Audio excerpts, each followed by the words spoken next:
Hello, my name is Netta Asner-Minster.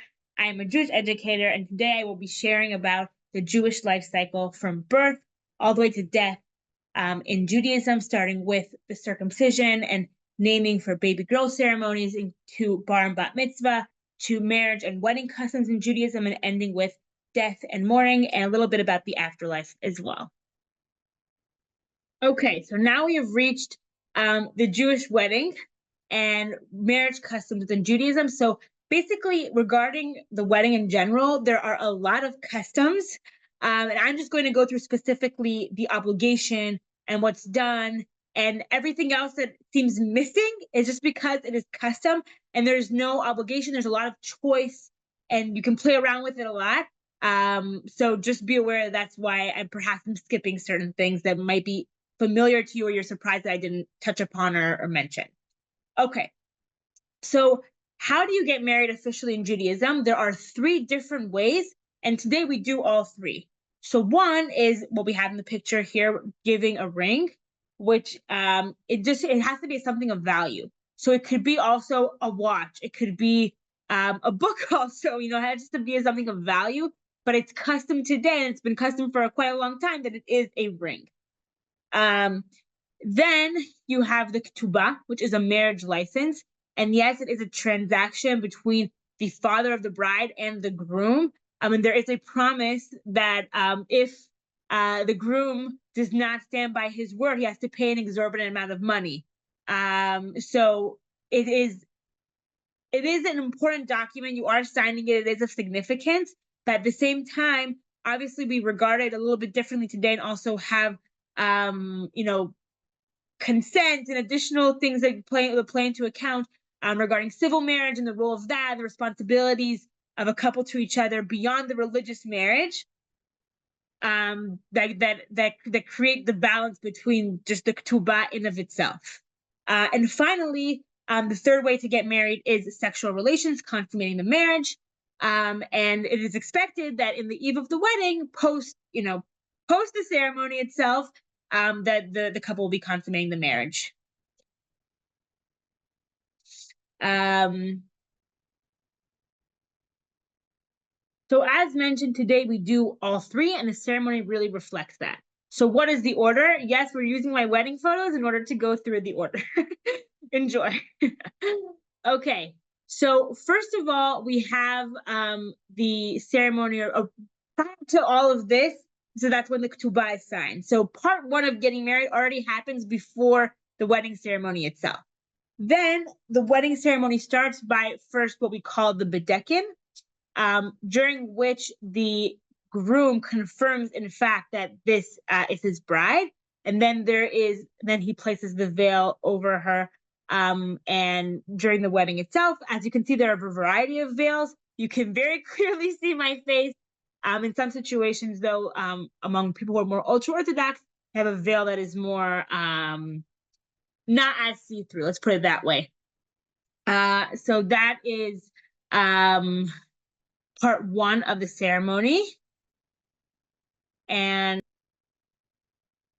so basically you start with the bedekin, with this ceremony, and afterwards it's pretty custom regarding how do you exactly get under the chuppah. And it is important to mention that the first part of the ceremony are two blessings usually led by the rabbi. And then, and this is called like kiddushin, the engagement. What is this exactly? So originally in Talmudic times in the first century, this was done a year prior to the actual marriage ceremony. And this was the way that the two parents promised the children to each other.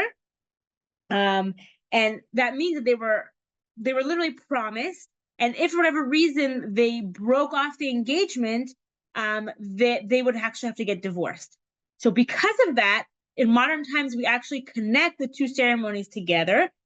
And what we have is the engagement first, and then the proper marriage ceremony afterwards. But it's all considered under one ceremony today. And you can see that there's a difference regarding this first ceremony because my mother is giving me the grape juice / wine, whatever is in the cup. because the bride and groom cannot touch each other yet. So this is considered, again, part one of the marriage, that they're going to promise to each other, but they're not able to be alone in the home. They're not able to have sexual relations, be just with each other, meaning the marriage has not been done yet, but they are promised to each other. So again, done under the chuppah altogether. Another thing that I want to note before I continue is John converted to Judaism, so meaning his parents and his family are not Jewish, and you can see that both his parents are under the chuppah. So there really isn't any problem of them being under the chuppah. And I'll just note, as you can see, the rabbi in our wedding ceremony was very Orthodox and recognized by the Israeli rabbinate and everything. They were just requested to put something on their head. So my father-in-law has a kippah. My mother-in-law has something on her head out of respect. But there is no problem with them being under the chuppah, because the basic requirement, or what's needed, is the fact that you have two witnesses who know the groom and also know the bride, who can confirm about the marriage and saw it happen, which we definitely have usually in these large weddings. That's officially what you need. So therefore, it doesn't really matter who else is with the individuals under the chuppah, because it's, again, custom, bonus, etc. There's no religious problematic issue with that. That's really important to mention for people who have this and take into account and just wondering how they would participate. I also received a question recently regarding about how to do the wine, because somebody who is not Jewish cannot pour wine or open the bottle. So there's two solutions for that. One is using mivushal wine, which means that the wine was cooked an additional time, and that is no problem, and a non-Jew would open that. And most wines abroad are in fact mivushal wines. So that's one thing. Or use grape juice, and then you just avoid the problem altogether. So that is just something, a side note worth mentioning in the context of this wedding and just for people generally. Then after that first part of the ceremony called kiddushin, the engagement, you have giving the ring, which is part two, the second way that a couple gets married, and giving the ring as something that is of value. Then what is done, you actually have some sort of intermission. And what's usually common to do is read the ketubah, read the marriage license. Some people don't like doing that. They think it's because it's so technical and official, they don't like that. And then you can choose other things to be as your intermission between the two ceremonies of part one and part two of the wedding. It is just most common to read the ketubah, but again, there's a lot of things regarding the wedding that are just purely custom, and you can really choose and design it as your own. So there needs to be some sort of intermission, but it is your choice what exactly that needs to be. After that, we go into the actual marriage ceremony, and these are 7 blessings that are said to the couple upon their marriage. The rabbi can say all 7. In all honesty, they can just do that. Often what people do is they give the honors and respect to family members, to rabbis, to teachers, to community members, people who are close, and that way they're participating in a part of blessing the couple on their new journey together. So that is, in fact, the marriage ceremony. And then, as you can see, the difference is post the marriage ceremony, the groom can now give the wine/grape juice or cup to his bride, because now, according to Jewish law, they can touch.